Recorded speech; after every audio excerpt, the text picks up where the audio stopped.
Well, problems there may still be with realising the initial aims of the shuttle. One mustn't forget, though, that it is a spacecraft fundamentally different from all others. Judith Han has been looking at these differences in detail. Whenever man's travelled in space before, he's always returned the size of 2 cricket pitches end to end, and the width from wingtip to wingtip is 78 feet. In many ways, this looks just like a traditional aircraft until you get to the back and see those huge rocket engines. And because this is designed to carry cargo like satellites to and from space, this, in effect, is the world's first spaceship. The long length of the shuttle above the wings is free for carrying cargo, up to 65,000 pounds in weight. That leaves just the nose of the craft for the cockpit and the living quarters. The upper deck is where the essential work of the mission is carried out when they're not actually flying the shuttle. Underneath it, on the lower deck, astronauts can have their meals and rest. It's a small space that has to be planned very efficiently. To actually get into the shuttle, there's a small hatchway on the side. When you consider that up to 7 people will have to live and work in here, you could hardly describe it as spacious. Over here will be the sleeping area. In fact, all you'll have is 2 horizontal bunks, and there's a timetable so that the 7 people on board know exactly when they're allowed to sleep. This area here is storage. One area for trash, that's all the rubbish collected during the flight. There are a couple of areas over there for food, clothing, cameras, even a vacuum cleaner. Over here, there's an airlock that leads into the cargo bay. And in the corner, unisex lavatory, complete with a safety belt.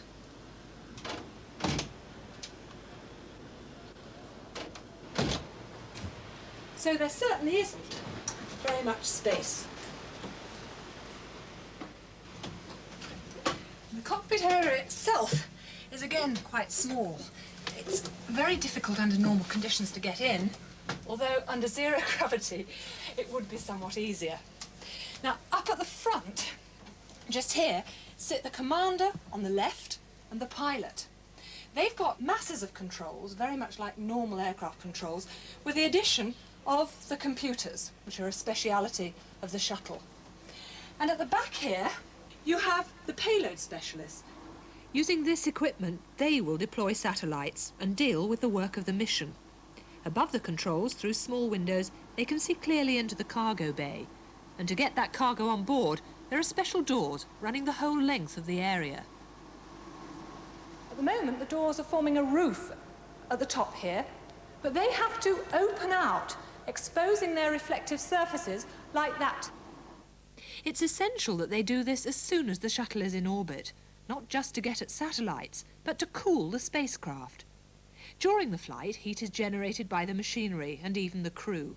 If this heat isn't lost, crucial electronics may overheat, so a refrigerant fluid circulates in radiators on the inside of the cargo bay doors. If those doors don't open, within an hour or 2 of arriving in space, there can be trouble. Everything can overheat, and the spacecraft will have to return to Earth. On the first flight, opening the cargo bay doors will be one of the first things they do in orbit. It's not been tried in space before, and if anything goes wrong, they'll have to turn round and come back. So, the operation of Columbia's cargo bay doors, those all-important cooling panels, is central to the success of this first engineering test mission, just as indeed it will be to all other shuttle flights. But on this flight, much else is under test as well. The giant main engines, for instance, in the tail. Now, they will have to perform in a way that no other rocket engines have ever been called on to do. On all previous manned missions, the main engines have had to perform just once, burn for a maximum of 5 minutes, and then they're discarded. But as Judith reports, meeting the engine specifications for the shuttle has proved an exceedingly tough assignment. These 3 shuttle main engines are the most advanced rocket engines ever produced. And they have to be sophisticated because they're expected to make the journey many times. In fact, they expect them to survive 50 journeys before they need a major overhaul. Engines like this have never been built before.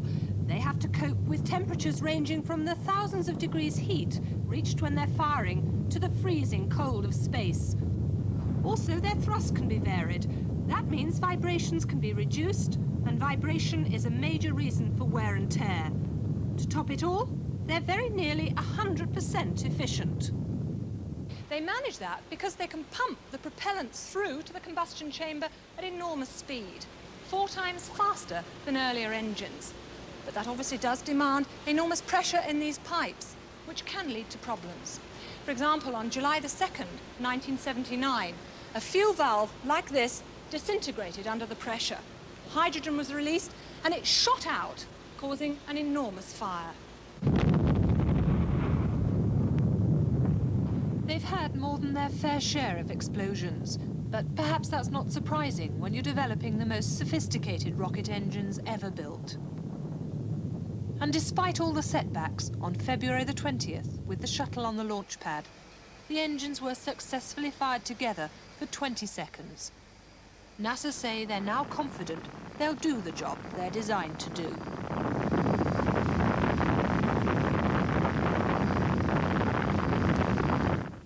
And indeed, great sighs of relief there were following that successful 20-second test firing in February. But in 25 minutes or so time, those main engines will have to burn not for 20 seconds, but for 8 minutes and 32 seconds as they help lift Columbia to around 75 miles in altitude and a speed approaching 17,000 miles per hour. Now, the other system on board the shuttle, under particularly close examination on this first test, will be the spacecraft's heat shield, the thermal protection system. Like the engines, it has to be capable of being used over and over again. And yet, when the spacecraft makes its return to Earth on Sunday, assuming the mission goes its full 54.5 hours, this is the area which will experience tremendous heat, caused by the friction of the fast-moving spacecraft coming into contact with the air surrounding the Earth.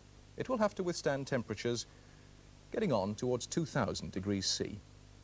Now, that much has been a problem for spaceflight engineers in the past.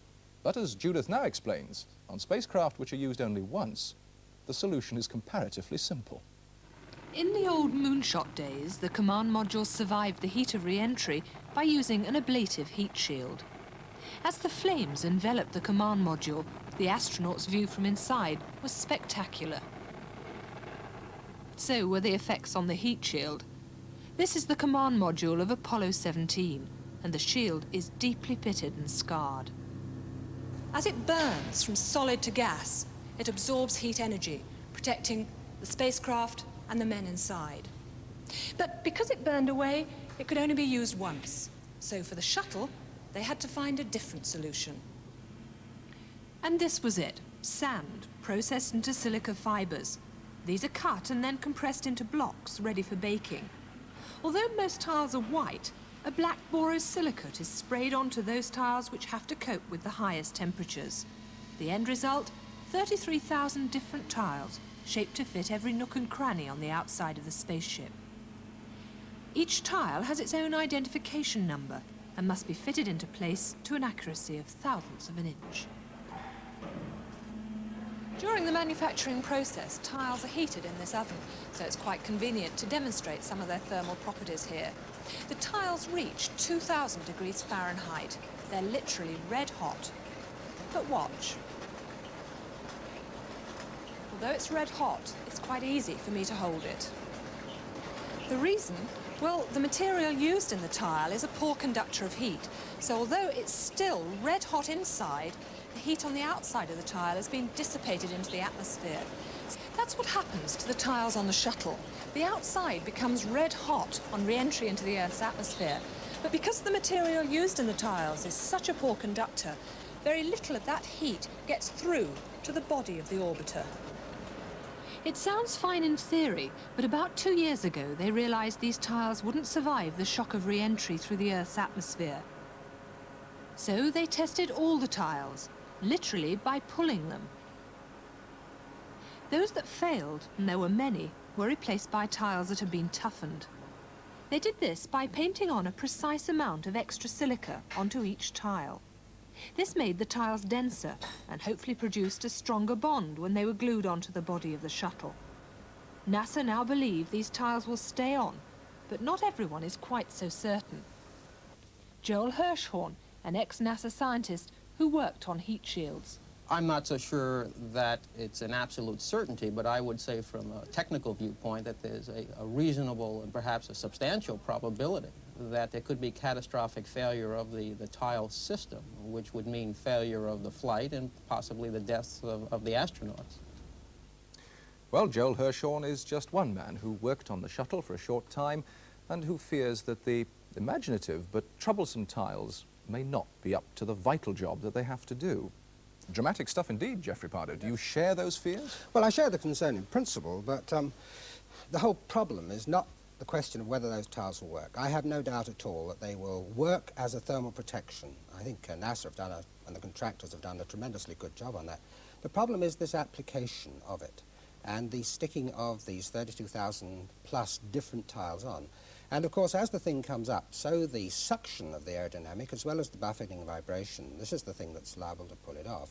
Well, at this stage, I can only say all the tests and all of the very extensive calculations suggest it will stay on. The proof is in the pudding today. Now, what happens if the system fails? If it fails, then it depends very much how much of it fails and where it fails.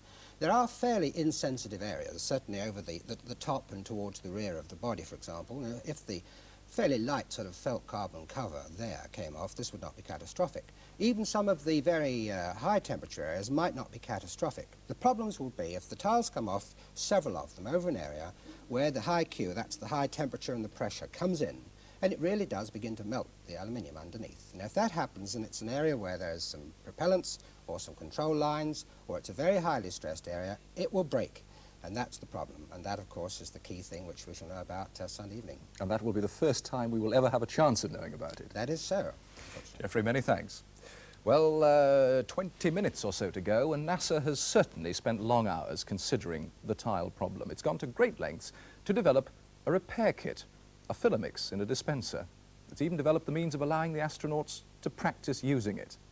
To give them a taste of the conditions in which they may have to work, the astronauts are taken up in an aircraft which flies so as to produce short bursts of weightlessness. The filler, which is squeezed out of a gas-powered cylinder along with a hardener to make it set, is difficult enough to handle on Earth. In these conditions, it's another story again. Now, there have always been some NASA scientists who feared that repairing tiles in space was just not practical. But even so, Geoffrey, I wonder if you find it slightly strange that on this first engineering test mission, they don't appear to be taking the repair kit with them. Well, I find it very strange, basically, in the sense that if ever they need it, this is the time they're going to find if they come off particularly. This is a problem. But if you now take a more general look at the whole thing, it is a simple fact that they cannot go out, really, to do a proper EVA on this occasion and see if the tiles have gone. So ironically, we're going to have a situation that if those tiles come up in the way that I described just now... No, EVA is a spacewalk, isn't it? The spacewalk, yeah. Extravehicular activity in American jargon, sorry about that. Now, the point is that if those things come up on the way up, no one is going to know. There is no monitoring system. You really have to go out and have a look. So ironically, they wouldn't know that they had to go out with the tile repair kit on this occasion. So even if they had the reassurance of having it on board, there's nothing they could do about it anyway. In a way, I'd rather not have it there, and I can't really go out and use it. When it comes back in, they won't know, and they'll only really know if it's a successful re-entry. And of course, there is some observation, thermal observation from an aircraft, which is going to watch it on the way in and take some measurements, but it won't really see if the tiles have gone. Anyway, so this is the situation. We have to face the realities, as it were, that there's not much to do about it, but hope for the best. Geoffrey, fine. The news is that we can now get live pictures from Launch Complex 39A at the Cape. That actually looks like mission control, doesn't it? Is that Houston or Kennedy from your experience, Geoffrey? It's like Houston, as a matter of fact. It does indeed, yes. Well, that's Kennedy, I'm assured, by authorities in our control room. So the control room at Kennedy identifying itself to the control room here in Britain. 14 minutes to go, and time perhaps to remind ourselves that not only is the shuttle itself under test today, but the two men who will be flying it are also facing a substantial challenge. Because this is, we must never forget, certainly the first American, probably the world's first manned spaceflight, which has not been through an unmanned test before. Pilot Bob Crippen, a 43-year-old Texan, and his 50-year-old commander, John Young from California, are now 13 minutes or so away from an experience which neither they nor their machine have ever been through. However, when Judith met the pair of them, both seemed entirely relaxed at the prospect. John Young, of course, is an experienced spaceman. This will be his 5th flight in space, which is an American record. And he seems to have the ideal personality for this mission. Space flight didn't do this to me. I've always been this way. Yeah. Commander John Young and co-pilot Robert Crippen will fly the first shuttle mission. Young is married with 2 sons, and at 50, he's no longer a combat fighter pilot. He's been selected for his experience. Thinking too fast is really not, it isn't healthy in the space business. And we try to avoid it. As for nerve, I don't know, I don't think the space shuttle launch or re-entry will ever be a thing that is not a very interesting and exciting way to make a living. Back in 1962, as a record-breaking Navy pilot, he was selected by NASA for astronaut training. His chance came on a Gemini 3 launch with astronaut Grissom. It was the first ever American 2-man flight, and their task was to test computers in space, which they could use to calculate how to change course. Success was followed by the now familiar ticker tape parade, with a token politician in tow. A year later, he was in space again, on Gemini 10, which docked with an Agena rocket. He was commander on this flight, where they'd reached a record height of 476 miles. Back home, the traditional hero's welcome was becoming a way of life for Young, though he was somewhat sardonic about it. I never made it to the hero stage. I'm still working on that, but maybe we'll get there. It's not really my most pressing problem, to tell you the truth. 3 years later, Young was selected for Apollo 10, the dress rehearsal for the moon landing. On this trip, he was the command module pilot. Roger, it's a reset normal. Once in orbit around the moon, they prepared for lunar descent and achieved their aim of closing to within a few miles of the moon's surface. The next space mission for John Young was April 1972.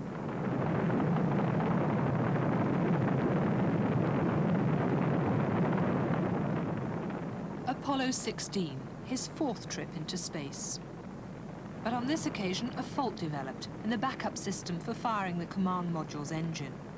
They were forced to circle the moon until on the 15th orbit they were cleared for landing. He'd made it to the moon at last. Hey, John, this is perfect with the LIM and the rover and you and Stone Mountain and the old flag. Come on out here and give me a salute. Big Navy salute.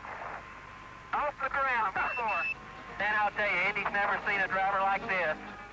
That was almost 9 years ago, and it was the last time in space for John Young, because a few months later he went back to the classroom. He'd been assigned to an entirely new project, the Space Shuttle. Young was in charge of the shuttle branch of the astronaut office, and his new colleague on the first flight test was to be Bob Crippen. Crippen's another ex-Navy pilot, and like so many of the other astronauts, he's never had a chance to go into space, despite 11 years training. I've had an opportunity to work at the job a long time, but never had an opportunity to fly. I've been with NASA since 1969. And it's a very exciting job. I was told when I came here that I wasn't going to get an opportunity to fly till the shuttle came along, which we knew at that time was going to be probably in the early 80s. And in the meantime, I've had an opportunity to work on some very exciting programs. I got in on the basic conception of Skylab, took it through the vehicle testing, and acted as a support role when we were doing the actual flights. Had an opportunity to do the same thing with the joint mission we did with the Soviets. And it's very challenging from an engineering standpoint. I consider myself an engineer, and it's been a thrill to work on it.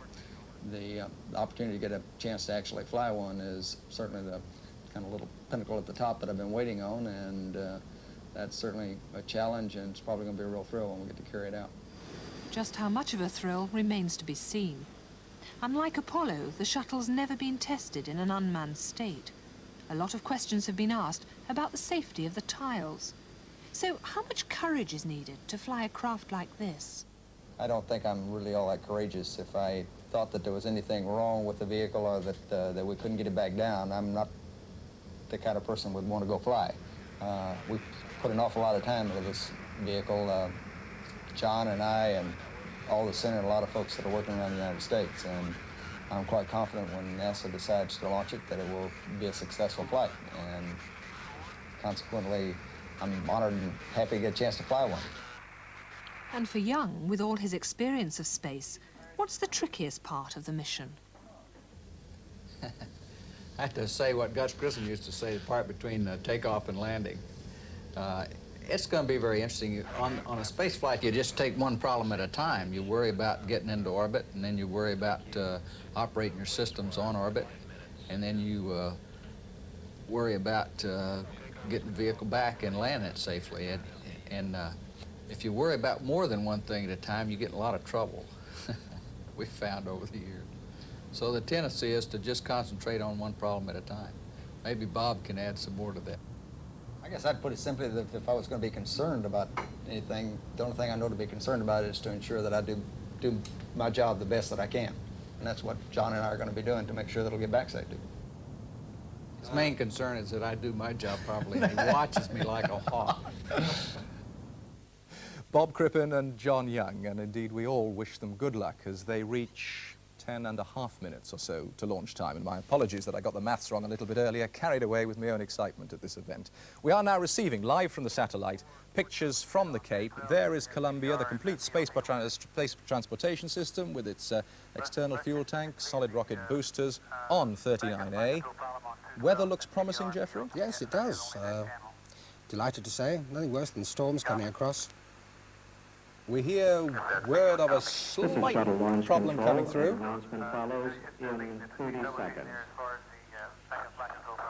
It's a minor computer malfunction we hear affecting one fuel cell. The count is proceeding. So 10 minutes to go. Just a few minutes ago, we received pictures of the two astronauts, Young and Crippen, going on board Columbia. Let's see what sort of an experience they had to go through the hatch which we saw Judith going through just a second or two ago. There's the ground crew. These are people who, in the event of an emergency, would have to get out almost as quickly as the astronauts themselves. Will it be Young going on first, Jeffrey? Yes, it would be. Going to the left-hand seat. Commander is the first to go on board, just as he would be the last to leave. And Bob Crippen, 43-year-old Texan, his first flight in space. I wonder what he was thinking at that time. It's worth remembering, they're on their sides here, of course. The nose of the thing is above you, so they're climbing in sideways, not like an airliner. So they have to walk across the wall of their living quarters, do they not, as they go through there? Then up through that little hatch that we saw Judith going through. Ground crew now securing the system. This gantry will be retracted, will it not, before... That's right. That was the white gantry that people saw just about halfway up. This is where gravity is inconvenient, of course. When in space, it won't matter that that's in any direction. It's quite a substantial hatch. You know, that later rescue missions, they may have to go and open that and pull people out.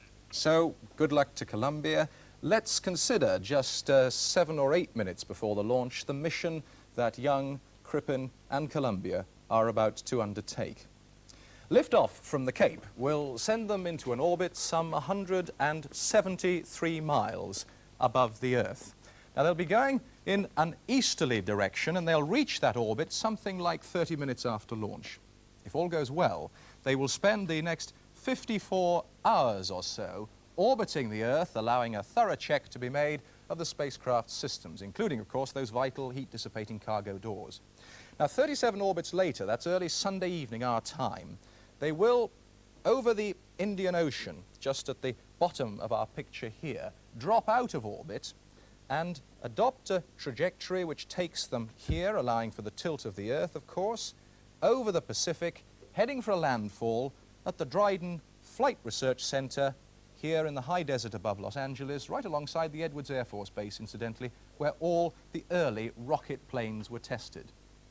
But I suppose as the two men face up to the launch and the flight itself, the prospect of Sunday's landfall must seem remote indeed. Much has to be done before then. Let's go now to the Cape for for pictures of what's been happening, and the news I get is that there is a built-in hold. Let's listen to control at the Kennedy Space Center and see if we can pick up what the hold is. A delay on Columbia. Okay, we're going standby. Mark. Standby now, flight. So we don't know how long this hold is. I did see earlier, Jeffrey, vapor arising from the top of the external tank. Significant? Or? No, not at all. Routine. That's a funny thing called a beanie bag that they have on that gantry right at the very front there, and it goes over the top of the combined tank. The front part of that is the liquid oxygen. And, of course, this is very cold, minus 151 degrees centigrade. It's therefore boiling off, and what you see, therefore, is the vapor whilst they're pressurizing the tanks. It's a perfectly normal routine operation. Well, it's still not clear whether this is a serious condition or not.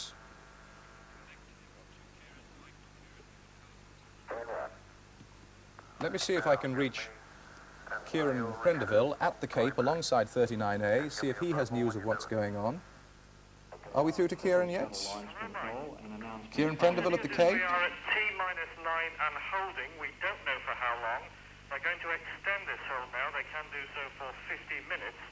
It is a fuel cell number 3. There's a light indicator showing a red line, and that means that water production is above what is considered normal. They now have a 50-minute hold capability if they want to use it. We'll come back to you as soon as we have any more. Kieran, thank you very much at the Cape. Kieran Prendeville announcing the possibility of a hold of up to 50 minutes. If it went over 50 minutes, Jeffrey, what would happen? Well, they may have some problems with having to sort of purge the lines, because everything at this stage is rather neatly timed to come together at the right time. And this is one of the problems. Can we listen to Mission Control at this time? Yes. Time to determine whether or not the excess water production by the fuel cell is a problem. We expect to have an announcement in a couple of minutes about that. At the present time, all other elements of the launch team appear to be ready to support the launch, the only problem being with the number 3 fuel cell. We're standing by to await the results of an analysis of that problem. This is shuttle launch control. So there we have it from the horse's mouth, Jeffrey. Excess water production from number 3 fuel cell, and an announcement on how that will affect the mission in, what, a minute and a half from now. Perhaps this would be a good opportunity to remember that this is the first time NASA has mounted a manned space mission without an unmanned test first. And several techniques have been developed to take care of serious untoward problems. For instance, a fault endangering the craft while it is still on the pad will mean the crew making as rapid a departure as possible from the cockpit and taking the quickest practical way to the ground and safety. And Judith has had the opportunity of examining that system. There is one way of escape from the launch pad. The astronauts, once they're out of the cockpit, come down the gantry, run across the launch tower, and then they jump into special baskets, as they're doing on this rehearsal. They're carried in the baskets down to rubber netting, which catches them at the bottom. On this occasion, they rehearsed without the crew. But in an emergency, they hope everyone could get off the launch pad in a matter of seconds using this method, although the drop is 1,500 feet. Once they're stopped by the nets, they'd rush to underground bunkers if there was a fire or an explosion. There, they could live for several days. But if there's more time, an armoured rescue vehicle would come to the launch pad, and when everyone was safely inside, they'd drive out of the danger area as quickly as possible. So that's something we hope the astronaut team will not have to use. Jeffrey, can we analyse what the problem is that we think Columbia is now facing? Yes, this fuel cell is a technique that worked extremely well on Apollo, and the Americans have a real breakthrough on this. Incidentally, it's a British invention, which is rather sad. But the problem at the moment appears to be the combination of the oxygen and the hydrogen, which they carry in tanks. And we've got this cutaway here to show, in fact, where this whole operation is taking place. Now, underneath that payload bay, you'll see there's just a typical satellite being sort of carried out on the arm there. If you move right to the bottom of that, where there's a sort of sloping front edge to the wing, you can see a round-looking tank, and that's exactly what it is. The oxygen and the hydrogen tanks are right down the bottom there, and near to them, that is where the fuel cells are contained. Now, the fuel cell serves the fuel what cell purpose? produces electricity. You put in the oxygen and hydrogen, and by quite a clever technique, they combine together, and it produces very considerable amounts of kilowatts of electricity. It so happens... Sorry to interrupt. The news is a 7-minute hold at this stage, as yet unconfirmed, which would mean a launch at 3 minutes to 1, assuming all goes well. Live pictures now coming in from the Cape, where they're working hard to put matters right. Back to the problems of the fuel cell, Geoffrey. That's right. Very fortunately, one of the techniques, of course, is that it does produce water as a byproduct of producing electricity. So that water is most valuable for space missions.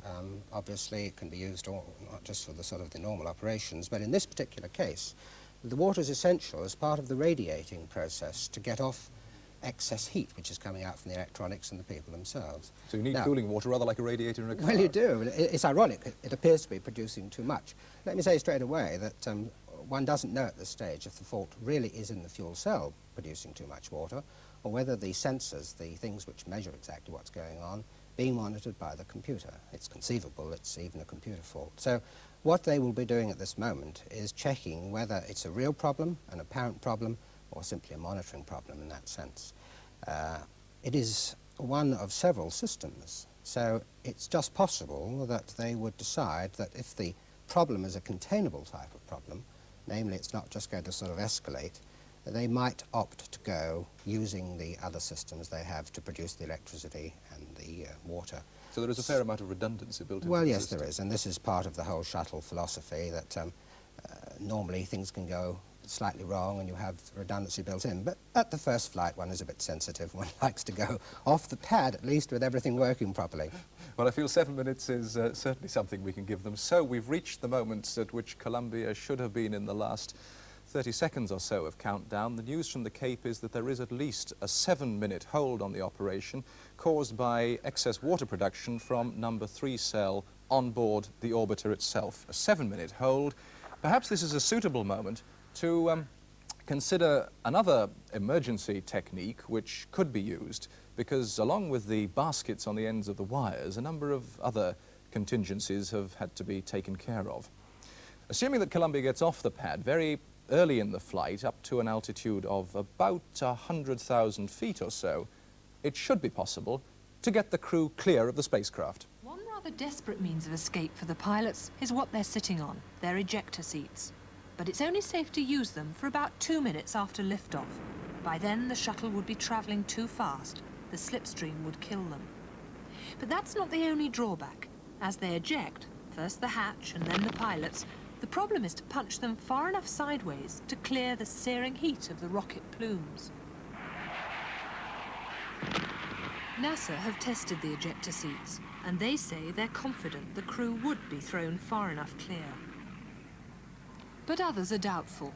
It's perhaps a reflection of this, that if the ejector seats are used, NASA hope that the still-burning rockets attached to the external tank can first be kicked well away from the orbiter before the crew eject.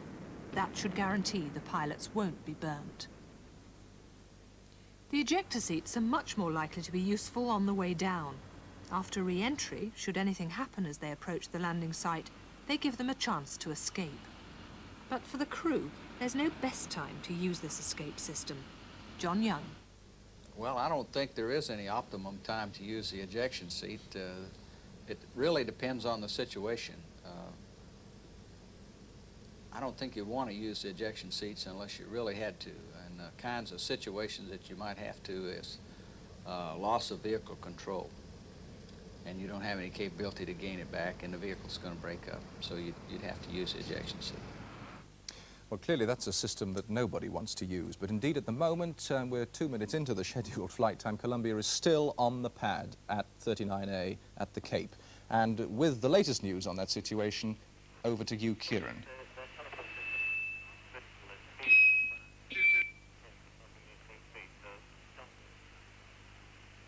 Kieran Prendeville at the Cape, do you have some news for us?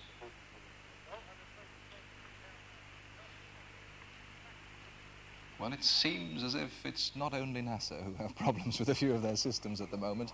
But there she is, Columbia and her SRBs and the external tank, still sitting on the pad at Kennedy in Florida, waiting for the latest news on whether that water production problem in fuel cell number 3 is going to be a serious problem or not.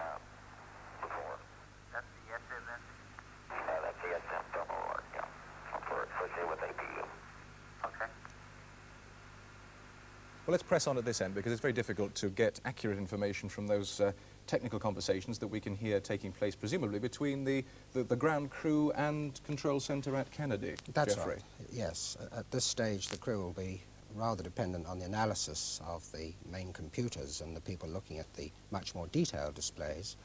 But it's interesting that one of the features of the shuttle, quite unlike an aircraft, for that matter a spacecraft before, is the fact that the crew have available to them a remarkable amount of data. Somewhat earlier we showed the inside of the main cockpit, and there were 3 television screens. Now, in fact, they can punch up on those screens just about anything and everything that's happening. So at this particular time, the crew themselves will have punched up on that screen all of the circuits and all of the measurements regarding the particular fuel cell and the supply of oxygen and hydrogen to it. But in fact, of course, still, since the thing is still connected through the umbilical back into the whole launch complex, then there's a greater degree of analysis possible. And the other thing which is important is that at this moment the engineers will be sweating who have been responsible for that whole fuel cell oxygen hydrogen system. And it is they that NASA will be consulting at this time, as well as making their own decision as to whether this represents a real problem or whether it's something that can be lived with. Has this been a problem in the past? I mean, we expected difficulties in many quarters, not, I suspect, with the fuel cells. It is impossible, really, at this stage, to say what is going to sort of be a problem. It could have been many other things. At the moment this was announced, I have to say that I was suddenly sent back to Apollo 13, because it was Apollo 13 where the oxygen tank had a problem and blew up. Now, this is a fuel cell reading, and let me make it clear that no question is the vehicle sitting there on the pad in any sort of danger at this time, but it's just a coincidence that the current hole is based on this particular same system. Well, 5 minutes into the hold, thank you for that. Let's go back to the Cape and pick up whatever information we can at this time.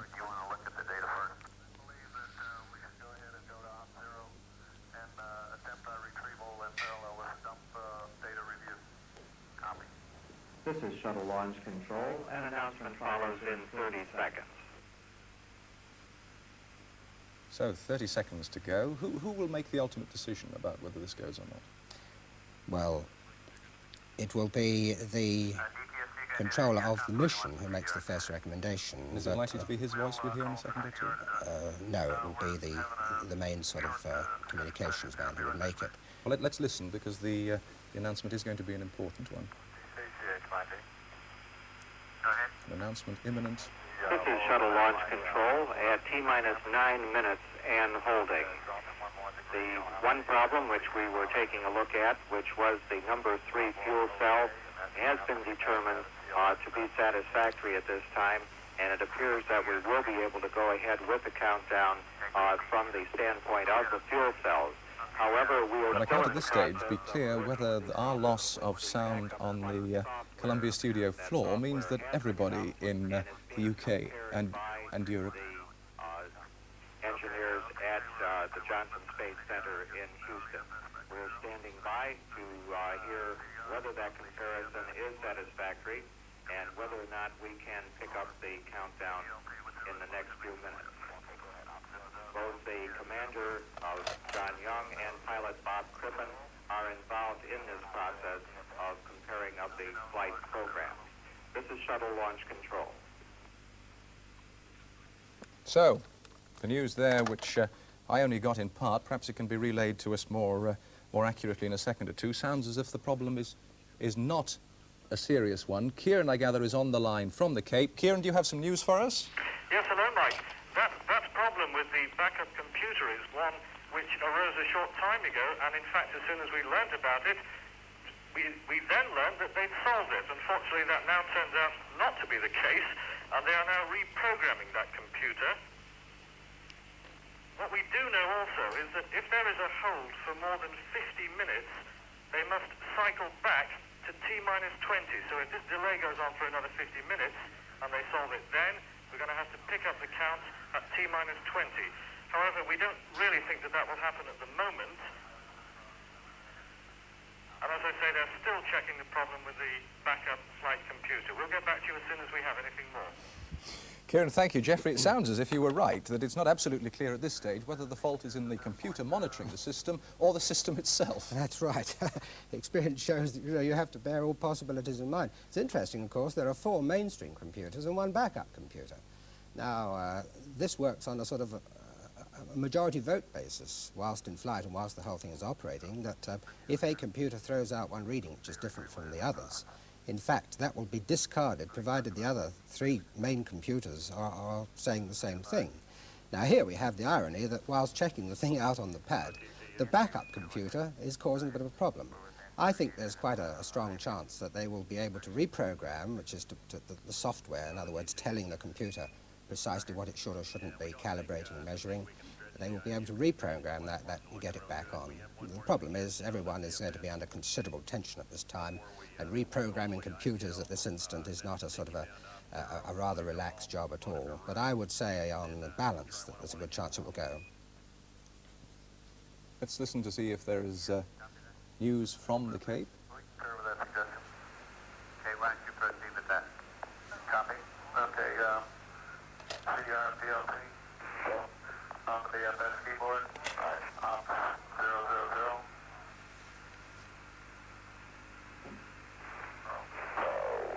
Okay, we are Op 0, BFS memory sub. Okay, I'd like for you to take the GPC 5 mode switch to standby. Okay, we're at standby.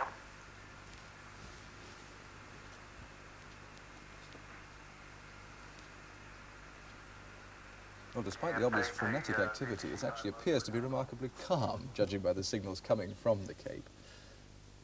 We're now 10 minutes after scheduled launch. How quickly will we reach the situation where they will have to decide whether they are still in a state to go fairly soon, or whether they will have to go back to T-minus 20? Another 40 minutes. They have up to the 50-minute period, and at that time, all of the boil-off of the very cold propellants and fuel, the pressurization systems, everything has to go back to a stage of being recalibrated, rechecked, and re-topped up effectively. And that is why one would have to go then to the position in the sequence of minus 20 minutes. Now, why is that? Because it will actually be losing fuel at this stage. Yes, at this stage you cannot contain things totally, and normally there's enough margin built into the propulsion and propellant systems that it can cope with sitting on the pad for a reasonable period of time. So it's nothing that is deteriorating in that sense. It is simply getting the thing in. We have something from Shuttle Launch Control. Warning us of imminent announcement in 30 seconds, so perhaps the mystery will be solved. Is it a computer? Is it a system itself?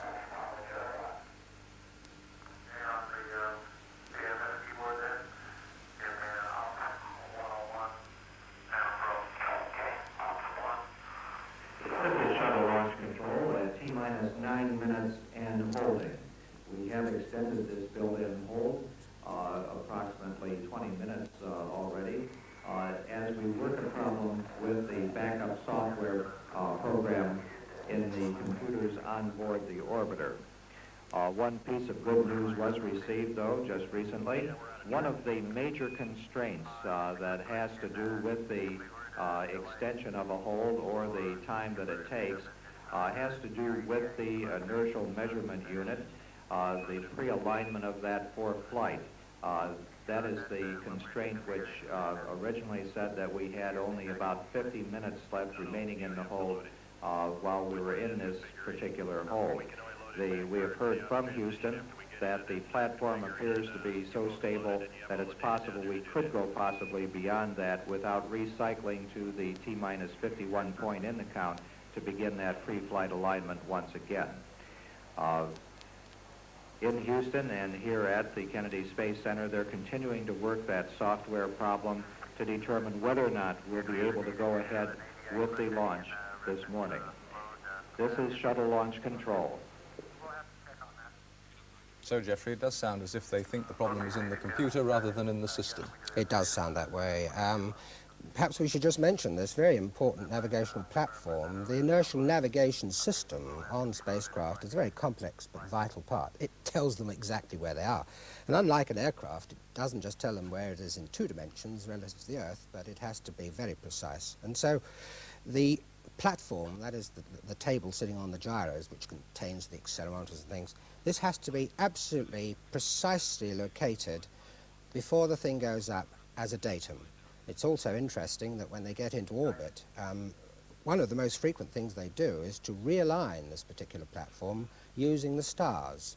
The stars represent a base which is precise, and they can decide exactly where the platform is, and if it's drifted at all on its gyros, then they can just nudge it round and line it up.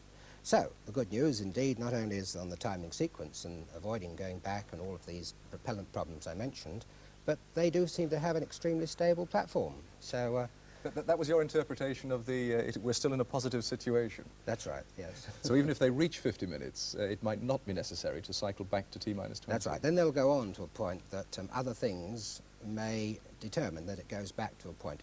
That T-minus 51.4 he mentioned is the point at which normally they would have made the last check on that platform alignment relative to the datum of Earth. Now, as they get onto a continuing hold, then other things, such as the boil-off, such as other things, will prevent them from holding without going back and rechecking those things again. So this is why, when they talk of going back to a hold position, it is going back to a point in a sequence, which happens to be assigned to a time, a minus time from the liftoff moment. Well, still no further announcement from the Launch Control Center at Kennedy, Cape Canaveral in Florida. Columbia still on the pad, 15 minutes almost after the scheduled launch time. Incidentally, in some sympathy with these people, you know, there are 7 million individual parts on that thing we're sitting at looking there. And so it's really a pretty complex animal of many different systems to be checked out and kept in the right state of preparation. Indeed it is, and one can't help feeling that after such long delays in the programme, I mean, it's what now, 2 years and several months behind schedule, that it should now be 15 minutes. Our GPS folks here in Houston, before we do any messing around with the pass, like going back to G9, we'd like to get a dump of one of those machines too. It doesn't take very long. GPS, can we do that And now? the pictures now from Mission Control at Houston. GPS, They've centred the entire operation. We have a DPC-1 dump that was taken at 20 minutes. Copy that, Houston. Positive. I'm looking at that one. It came out with satisfaction. Well, it's not clear at this time whether Columbia is in a state to go in the reasonably near future, but of course if she does go, once she's clear of the tower at Kennedy, it is Houston who takes over control of the mission from there. To touchdown, Geoffrey?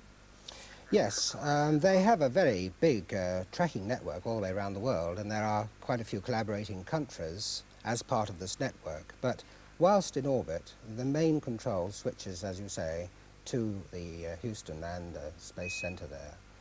It's the same room, of course, that Apollo and the other main missions were controlled from before.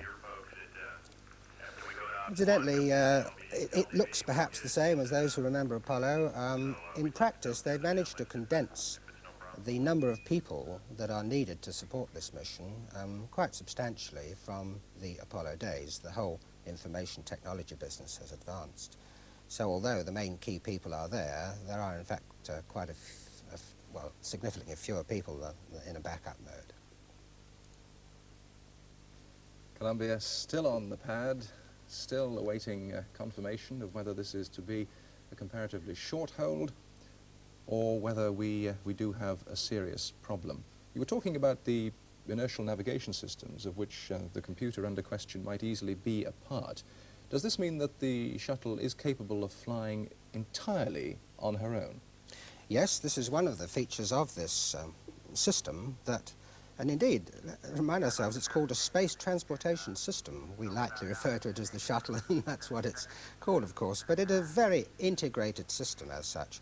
And it's possible to send this thing up into orbit, not obviously to perform all of the detailed functions, that's exactly why you need men there, but in terms of the mechanics of getting up and back, it can be done totally automatically.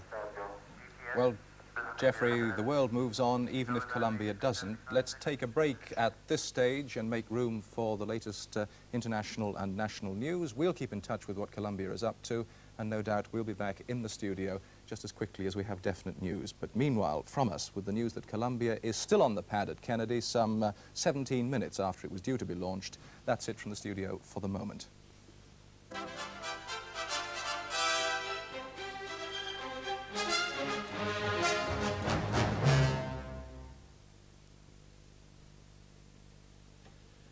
Now on BBC One with the time just 8 3/4 minutes past 1. The news with Richard Whitmore.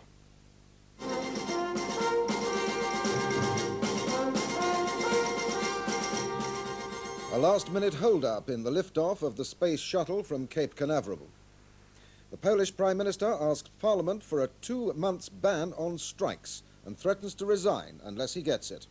And angry scenes at Holyhead as lorry drivers bound for Ireland confront pickets of striking customs officers. Good afternoon. Well, as you probably know, there's been a delay in the shuttle launch. Apparently, problems have developed in a fuel cell generator and a computer, and Mission Control has stopped the countdown. Astronauts John Young and Robert Crippen are in the orbiter and waiting for engineers to clear up the problem. Our science correspondent David Wilson will be giving you more details later in the programme. Now the other news. The Polish Prime Minister has asked Parliament in Warsaw to ban all strikes for 2 months. At the first meeting of the Parliament since President Brezhnev's warning speech in Prague, General Jaruzelski this morning called for the suspension of the right to strike won by the new Solidarity Union last summer. He made it clear he'd resign if industrial unrest continued unchecked. The Prime Minister made it clear he wanted greater control over the country and Parliament would have to give it to him.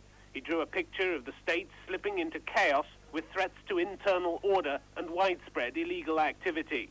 In the Solidarity Union, he said there were people with outright political ambitions.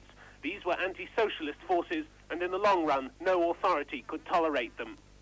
The speech seemed clearly designed to counter fears in the rest of the Soviet bloc. Moscow has called on the Poles to rebuff the hostile forces, and the general seemed ready to respond.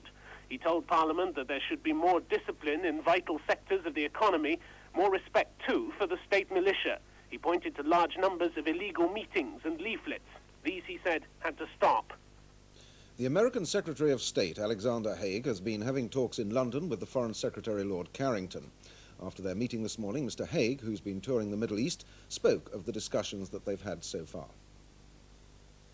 We've had very thorough thus far, and they will continue through lunch, discussions on my recent trip into the Middle East. We discussed the peace process, the observations that we had in the various capitals that we visited. We discussed the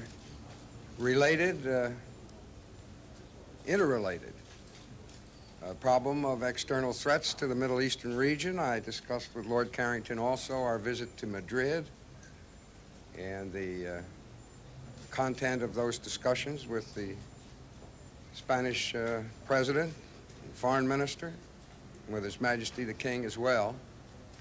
And in the typical style of the very unique relationship between Great Britain and the United States, I think our discussions have borne great fruit. President Reagan is expected to leave hospital this weekend and return to the White House, where he will convalesce for 4 to 6 months. He's received a large card from his staff at the White House wishing him an early recovery. The president's already working for 2 hours each day, and his temperature is now back to normal. In Northern Ireland, counting is now going on in the Fermanagh and South Tyrone by-election after yesterday's very high turnout at the polls. Later this afternoon, the predominantly Roman Catholic area will know whether their new MP is Unionist candidate Mr. Harry West or IRA hunger striker Mr. Bobby Sands, who is serving 14 years in the maze. Nicholas Witchell has been watching the count at Enniskillen. Nearly 87% of the electorate in this constituency have cast a vote. That's a much higher figure than many had expected in view of the unusual choice before the electorate. By tradition, a high poll such as this favours the nationalist candidate. In this case, that's Bobby Sands, the H-Block hunger striker. So there is now mounting anxiety among the unionists. It's accepted by both candidates that it'll probably be the number of spoilt votes from Catholics in the middle ground who would rather destroy their votes than choose Bobby Sands that will decide this contest. The tension here is now very high. Both candidates, both communities here, and indeed the government, all know how much depends on this result, which is expected sometime after 4 o'clock. 2 people have died and another 9 were injured in a 19-vehicle accident on the M56 motorway in Cheshire. The crash happened early this morning in thick fog on the eastbound carriageway at junction 12 near Runcorn. Both carriageways are still closed between junctions 12 and 14. Malcolm Balin reports. Lorries and cars driving along the motorway were suddenly faced with a wall of fog, cutting visibility down to 20 yards. A heavy lorry braked and that started the concertina crash. In a few seconds, 19 vehicles had crashed into each other. 15 of them were lorries, some articulated. They zigzagged in all directions, scattering their loads across all 3 lanes of the motorway. The dead were both car drivers. Doctors from a flying squad at Chester Royal Infirmary gave first aid to the injured, but 2 lorry drivers were trapped in their cabs and weren't freed for nearly 4 hours.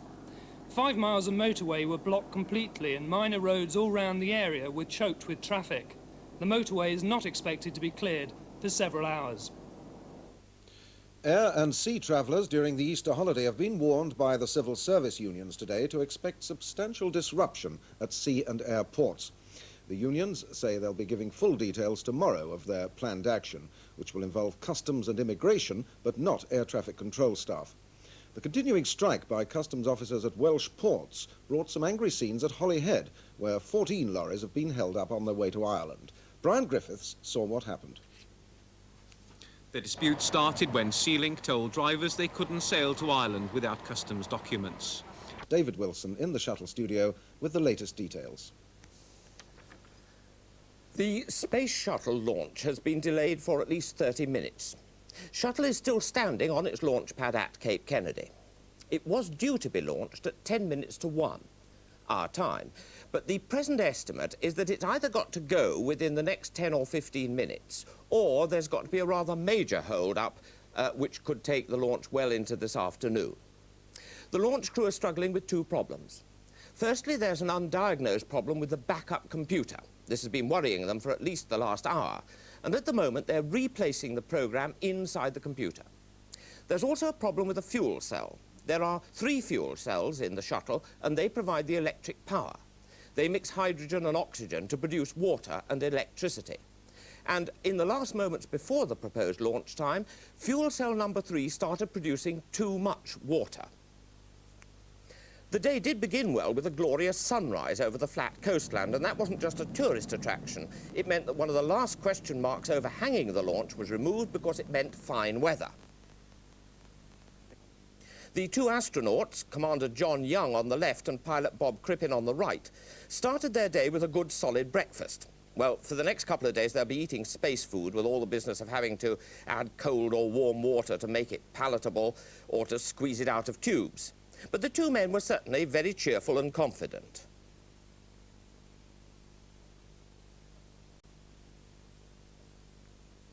Then they got into their flying suits. Now, these are all newly designed since the old Apollo days to give greater flexibility, easier movement, and easier dressing and undressing. Well, all at that time was going well outside on the launch pad, though there were a couple of minor problems with fuel and power supply lines. Then came the business of actually getting into the shuttle, which was by then fully fueled up and waiting on the launch pad. By this time, it was only 2 or 3 hours before the actual proposed time of launch. So they had to go in through what is called the ingress hatch,